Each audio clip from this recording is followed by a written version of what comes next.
Okay. Hi, Terry. Thank you so much for joining me. I'm Caitlin from Follow the Camino, and this is Terry. Terry is one of the stars of the Camino Skies movie, which is coming out tomorrow, the 8th of May in the UK and Ireland. Terry has walked the Camino twice, I believe. Sorry? 3 times. 3 times. 3 times. And has plenty of fascinating stories to tell. So Terry, my first question is, why did you walk the Camino 3 times? Well, because now the rules are, every now and again I need to stop. Sometimes I can get quite emotional about this. I needed to change, and I had been to one of our priests about 7 years ago, and he said to me, read St. James. And I never did, just lazy. I picked up the Bible every now and again, and the writing's so small I couldn't read it even with my glasses. But basically, just lazy. Then I sat there one night and found a film called The Way. And everybody connected in any way with the Camino knows the film The Way. By the time I'd finished that film, I was in tears. And I remember saying to myself out loud, Terry, you are too damn lazy to read St. James. You're going to walk the way of St. James. And I talked to my wife the next day, and she said, well, if that's what you want to do, go and do it. And so that's why I walked the first one, and on my own, and it changed my life. Absolutely changed my life. I found myself spiritually, mentally, physically fixed me up. New man. You should have seen the old one. Fantastic. Yeah. It was. It was a life-changing experience. Absolutely. Yeah. And then the second time we got back from that, I met my wife in Santiago at the end of the walk, and we did a bit of holidaying there. And I booked a hotel in Santiago out by the airport by a roundabout on booking.com. Now, what could go wrong with that? Nothing, could it? So I went looking for it on the day she was to arrive, and I pulled into town on that day. Couldn't find it. Eventually, I asked at a cafe, where is this hotel? They couldn't find it. But they did find one little thing at the bottom of the bookings. It was Santiago, Chile. Oh, no. Yep. So I went looking for another hotel. But we ironed that out. So now I know that there are 2 Santiagos in the world, one in Spain and one in Chile. Exactly. So the third Camino, I was back about 8 months, and I got an email from Fergus Grady, who made the film, and he said, would you like to go back and walk the Camino again? So I got hold of him, I said, I've just finished. And so the short of it is, 6 of us were thrown together. One of them was his son-in-law, because one of the reasons was that we walked as a fundraiser the first time for our granddaughter. Have you got that? That she died of cystic fibrosis. And so we did a fundraiser for her. So the second time we walked in the film, my son-in-law, myself, and 4 others. And we were just thrown together. It was as if you walk up the street and you call out somebody, can you walk? Yes, right, you come with us. You know, that was the amount of introduction we had.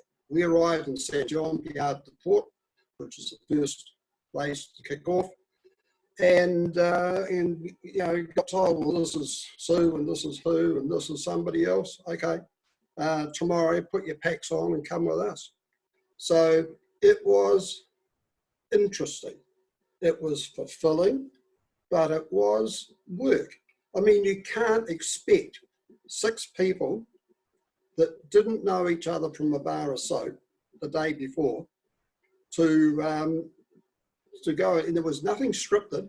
It was all off the cuff.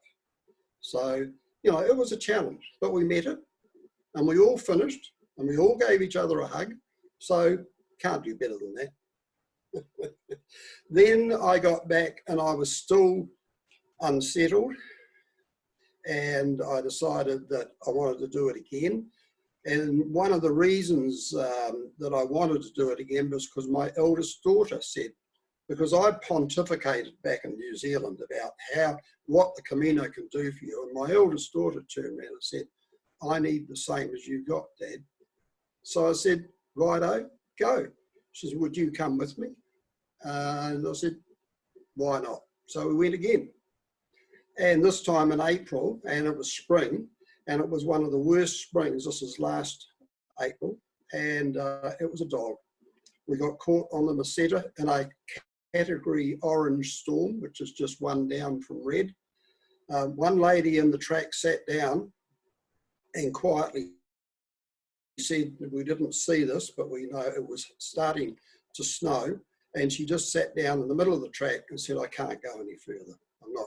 And she got carted off in an ambulance. I ended up on antibiotics in a private hotel for 2 days. It was a dog. But it's not always like that. That was the worst, and that was unusual. So we walked it and we came home, and now I'm very happy to be home. Do you believe me? I believe that, absolutely. I don't think you? No, you don't. I'd go back in a heartbeat. Wow. And you were actually planning on going back. You were planning on going back this month, last month? Yes, we should have left on the 8th of April. And we should be in the UK about now. And I wasn't going to walk it again, but I wanted to take my wife back to the places like Saint-Jean-Pied-de-Port, Roncesvalles, the monastery, and those sorts of places. Burgos, the cathedral, fantastic. But we were going to do it by bus. We were going to cheat. We weren't going to pick up the Compostela, but I just wanted to show it where I got my faith back from, what things affected me.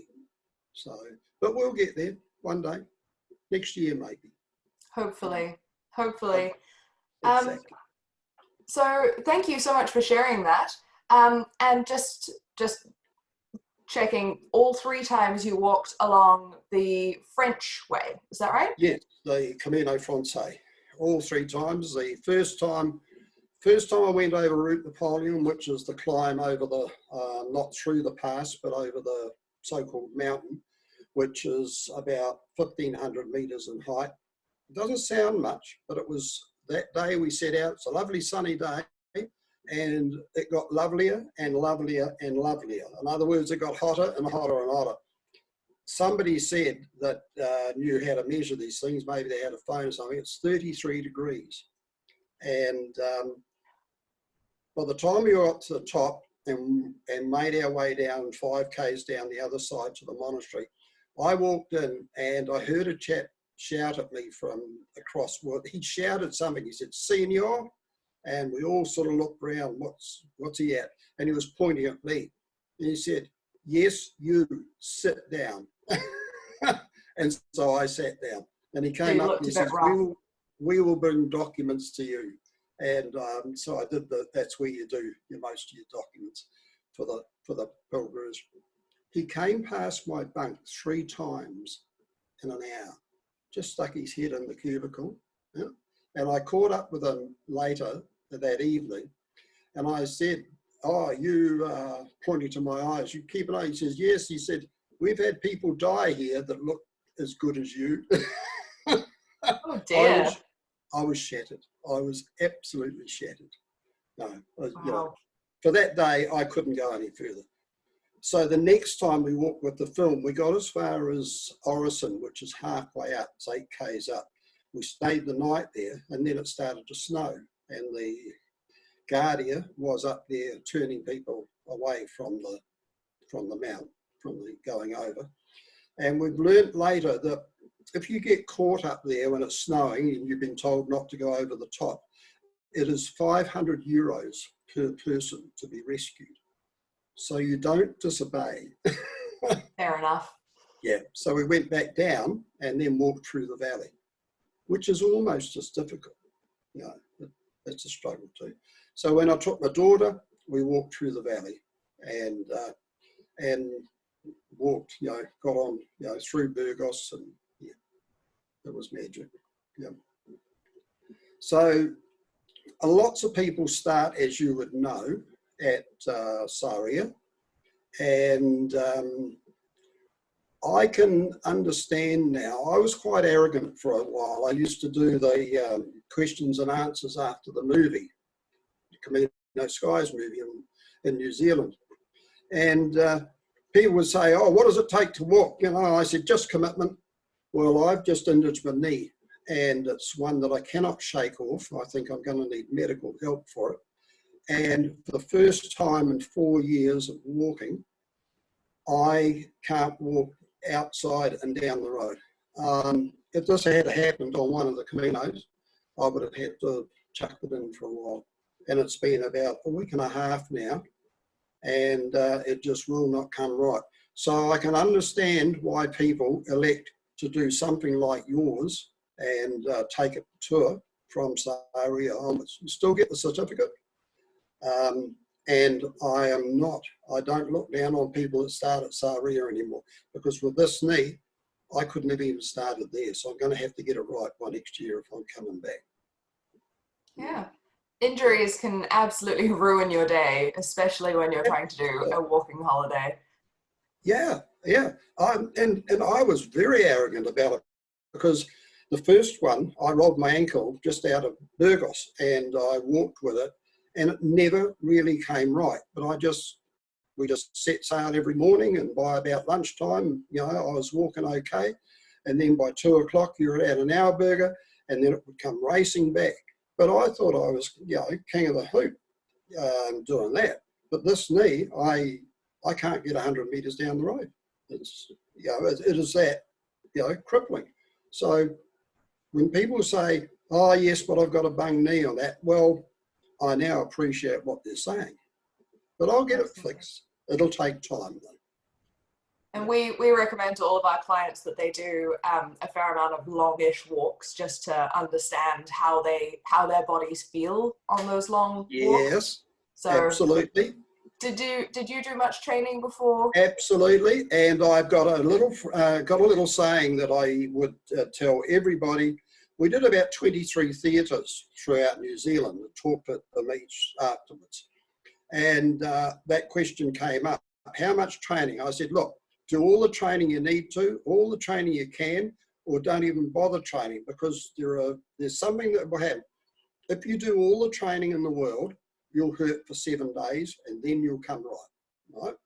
If you do no training at all, you'll hurt for 7 days, then you'll come right. It doesn't seem to matter. I've seen people that just came straight off a boat or off a plane and struggled for 7 days, and then you come right.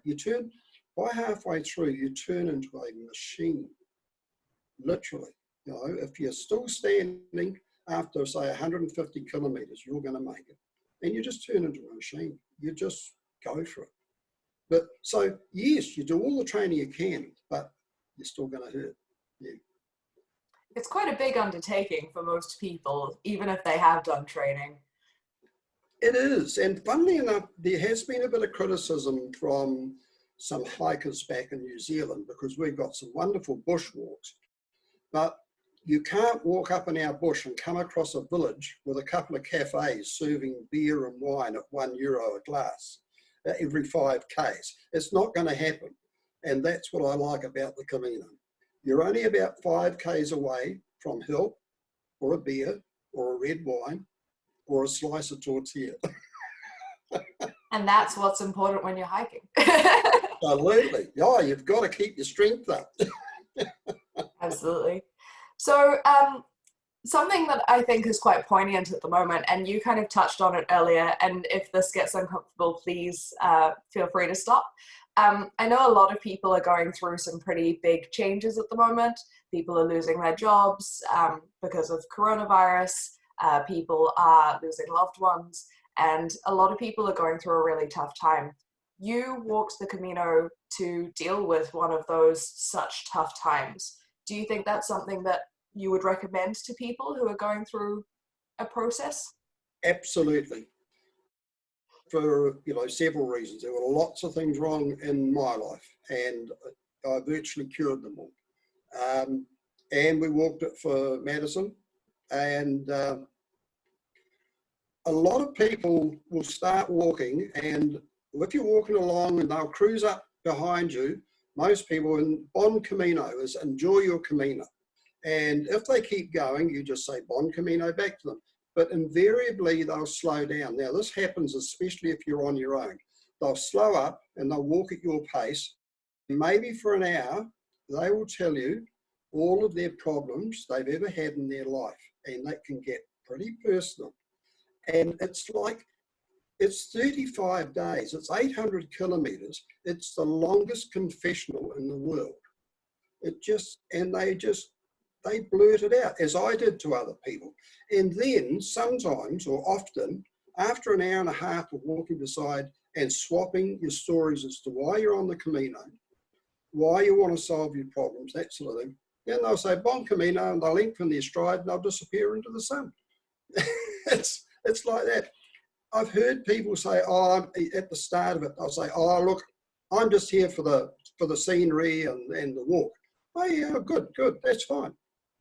And then about 100 k's out, you'll meet them again, and you sort of, your lives crisscross. And you'll come across them, and over a couple of wines, they'll say, you know what? I thought I was here just for the, sorry, it's happened. I thought I was here just for the walk. There's something else going on here. And one of the reasons that I think it could be is that this walk has been there for 1,000 years. And it's up to about 300,000. Well, not this year it's going to be, but last year was about 300,000 or more people walked the Camino. And way back 1,000 years ago, or 800 years ago, evidently, it was something like 150,000 people walked there. Villages would nominate somebody. They'd give them a staff, a pigskin for water, and a blanket. And they might take up a bit of a collection. And then they would set off to Santiago, to the cathedral, to the tomb of St. James, and they would walk it. And I think it's because so many people have walked it. There's something very mystical about walking a path that's been walked for 1,000 years. Like John Briley writes the guidebooks.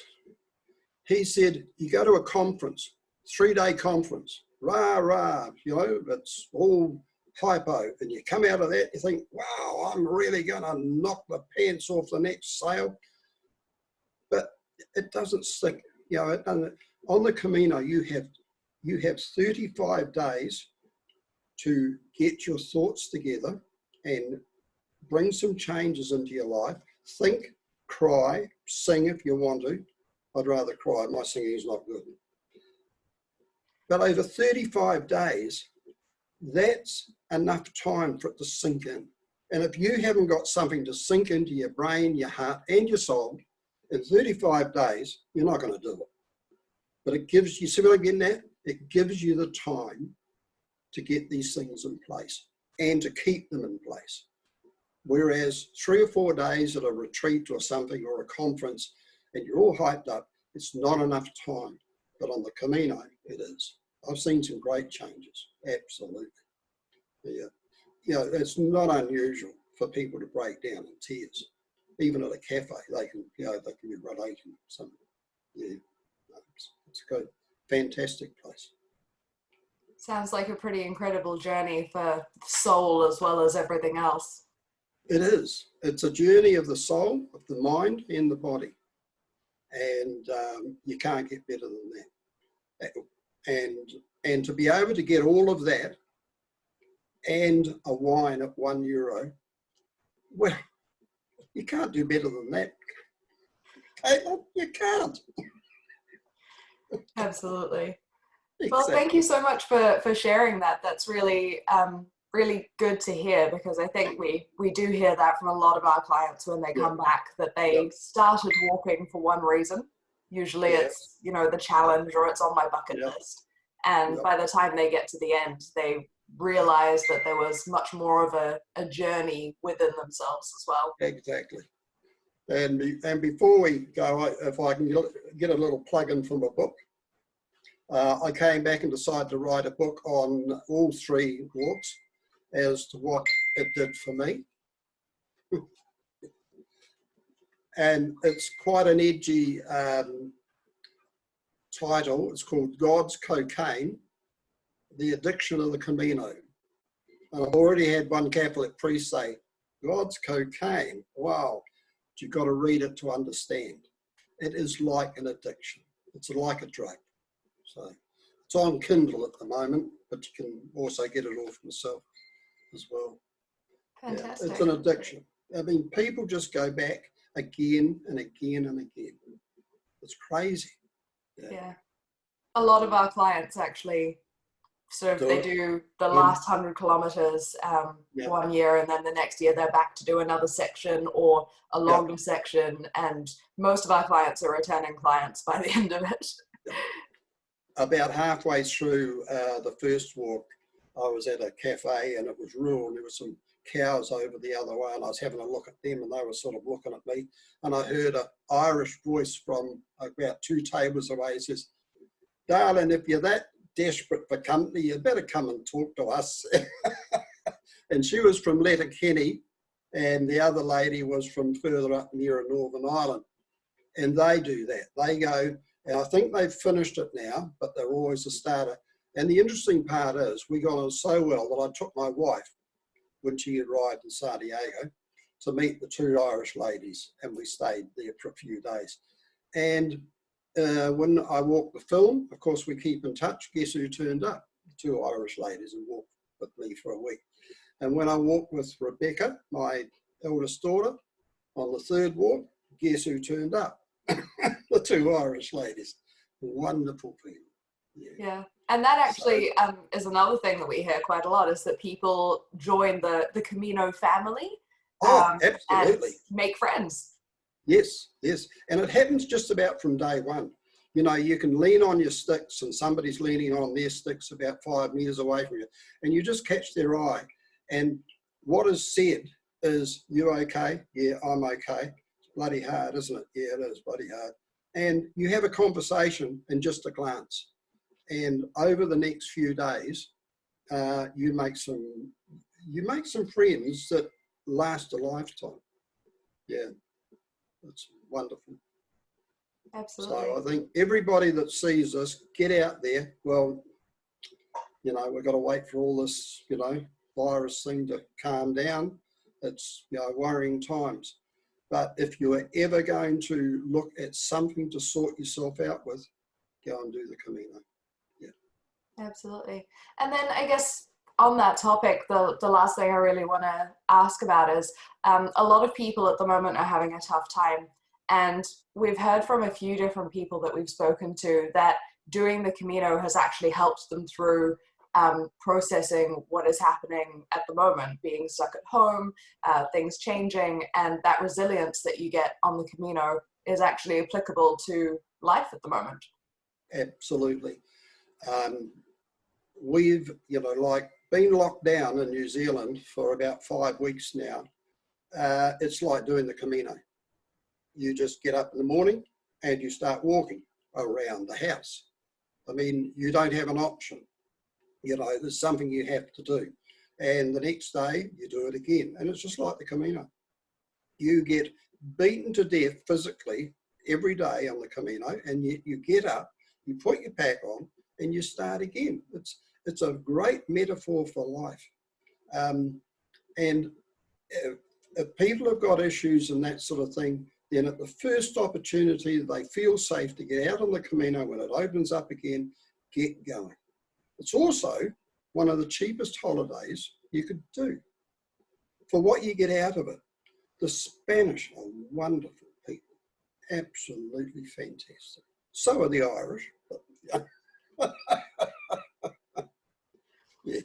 Fantastic.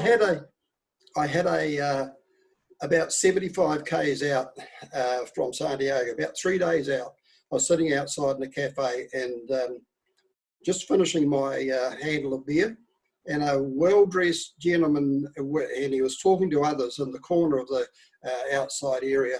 He put his hand up and he said, Senor, he said, you're peregrino? You know, in other words, you're walking the Camino. I said, yes, see, you get to a situation where you try and talk Spanish and they're trying to talk English.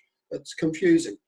And he said, where did you start from? I said, San John Piard, and I only got San John Piard. I was supposed to San John Piard to Port. In other words, 700 k's back. He got straight up and took my beer, empty glass off, and went inside and brought it back. And I gestured for my wallet, and he says, no. And Bon Camino. It was a sign of respect, and I've never forgotten that. That was amazing. And when he sat down, he must have said something to them. They turned around and all went, Bon Camino. That's special. It's so empowering to think that somebody felt, that you were worth doing that for. Oh, the other thing, it was only $1.10. Yeah. But it was the thought that counted. Absolutely. Great place. Fantastic. Well, I think all of my questions are pretty much done. Is there anything else you'd like to add?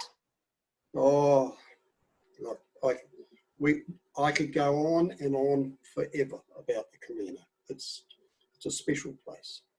But the only other thing I'd have to add is that, and I'm not going to tell it because it's an involved story, but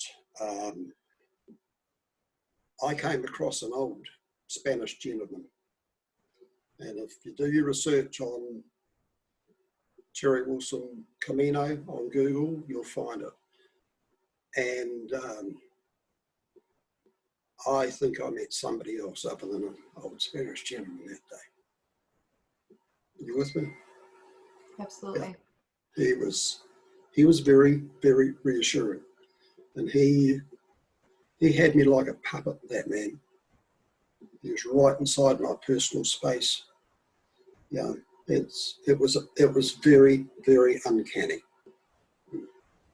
Yeah. So little miracles do happen. I mean, you can dismiss those sorts of things, but as a coincidence. But the one saying I heard that coincidence is God's cover story. That's a good one. All right. Well, thank you again so much, Terry, for joining me. I think we'll finish up there. But as you've mentioned, you've got the book out, God's Cocaine, and that's on Kindle or That's online? on Kindle.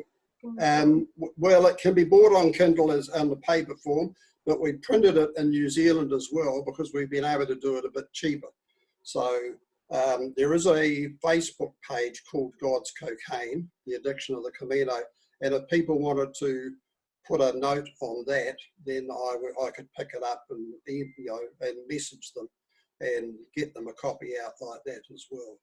Fantastic. Okay, and then there's Camino Skies as well, which unfortunately is not going to be in cinemas, but it is going to be online in the UK and Ireland from tomorrow, the 8th of May, and they can see your lovely face in that as well.